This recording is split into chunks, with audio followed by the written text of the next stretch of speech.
கம்பு வந்து வேண்டான்னு வெட்டி போட்ட முருங்கை கம்பு எவ்வளோ பூ பூத்துருக்குன்னு பாருங்க. அந்த வெட்டி போட்ட வேண்டான்னு போட்டது காஞ்சி போயிரும்னு பார்த்தோம். வெறும் கம்புல அப்படியே மொட்டும் பூமா இருக்கு.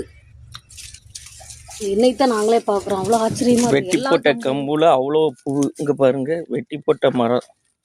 முருங்கை மரத்து பக்கத்துலயே வெட்டி போட்டிருக்கோம் கீழேயே. அந்த கம்பை குத்துவி காட்டுவேன்.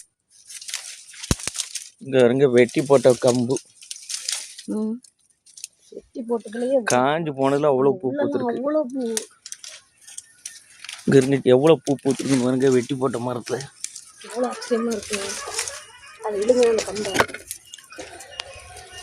இங்க பாருங்க, வெட்டி போட்ட கம்பு. காஞ்சு போன கம்புல எவ்வளோ பூன்னு பாருங்க. அதிசயமா இருக்கு முருங்கை கம்புல. என்ன இங்க இருங்க, வெட்டி போட்ட கம்பு, காஞ்சு போன கம்பு. பூவை பாருங்க, எவ்வளவு பூ பூத்துருக்கானுங்க. முருங்கைப்பூ அதிசயமா இருக்கு. இவ்வளவு முருங்கைப்பூ பூத்துருக்கு வெட்டி போட்ட மரத்துல.